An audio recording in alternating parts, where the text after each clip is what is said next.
thought that Rudolph never had any real friends. No, like, hear me out. Like, Rudolph had this famous red nose that was just unique and different, and no one liked him for it. At least, none of the reindeer liked him for it. For whatever reason, they were just either jealous or whatever was going on, they didn't accept him.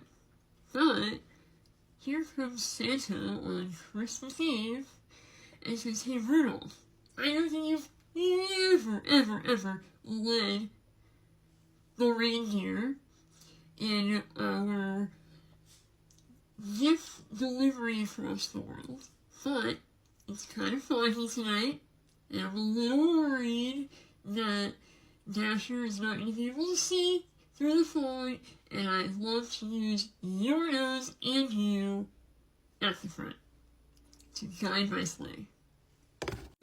I do wonder here, did Rudolph, like, did he just say, like, yes right away, or was it, like, did he pause and ponder, did he think, like, I don't know, like, number 4, I'm a little bit nervous about doing this, if this is a long route, and only practice, like, from the North Pole to,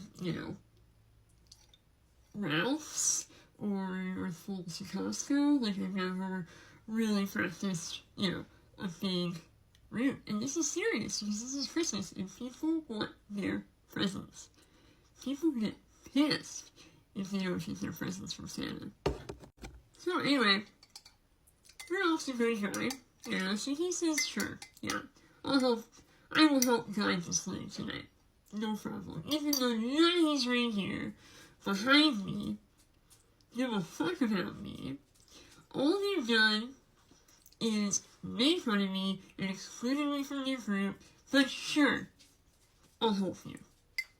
Because you're Santa and I like you. And you like me. So, this is for you, Santa. So, they take off. They're in flight. It's thrilling, it's exciting, and Rudolph lands on the first house that Santa is going to deliver presents to. And Santa does his thing, and gets back in the sleigh, and hi-ho, they're off again. Next house. And the next house. And the next house. Until all the houses in all of the world who celebrate Christmas have their presents. Rudolph kind of questions the timing of all things, because it seems that time had slowed down a little bit while they were doing that, but he doesn't dwell on it too long. And they get back. And the rest of the full, they're ready to, take off their reins and just, shake it out after a long working day of flying around the globe. And what do you know? What happens but Dasher, Dancer, Prancer, Vixen, Comet, Cupid, Donner, and Blitzen all come up to him. And they're cheering him on. They're like, yeah man, you're fucking awesome! You're so fucking great! Because now they want to fucking play with him. They want to be friends with him. Because, then all the reindeer loved him as they shouted out with glee. Well, shit! Apparently, Rudolph, all he had to do was save the day and be the hero, and he would suddenly be liked. But before, when he had a red nose that glowed, he was weird and strange and gross. So, I personally don't think that the reindeer were, real friends to Rudolph. Maybe they were. Maybe they weren't anyway. Maybe they apologized and meant it and felt it, and Rudolph could move forward with his life. Being this, top mini reindeer with his glowing nose. But what I really think happened is that these selfish fucking reindeer pushed him out of the group because he was different, and then, when he was worth something, when he had something to offer, then they were friends with him.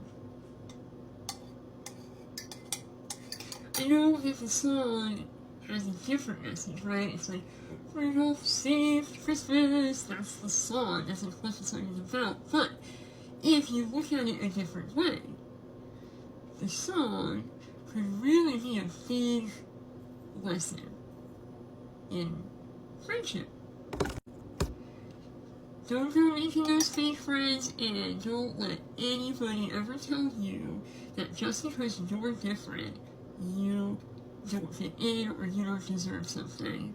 Because I'm different, my face is different now, but I deserve to be happy and have fun and do things that I want to do, and not have someone come up to me and be like, we don't want to play with you because your face is like the way it is. Those aren't real friends. And if one day I become a famous psychologist, or a published author, or hell, a famous actress, and I have people coming around being like, oh my god, Nicole, we love you so much. Well, where were you when I was down and out and in pain and dealing with shit, really in the gutter, you know? I think this has gotten a little personal, but it has happened to me. People were friends before, and they're not friends anymore. I lost a lot of friends after I got cancer, and it was very sad. But it put into perspective the people that I actually needed in my life, the people that I could count on in my life, and the people that I knew would be there if I had like an emergency. I could pick up the phone and call them and they would be there. So I found out that the people I had been hanging out with on a regular basis, on a weekly basis, weren't my real friends.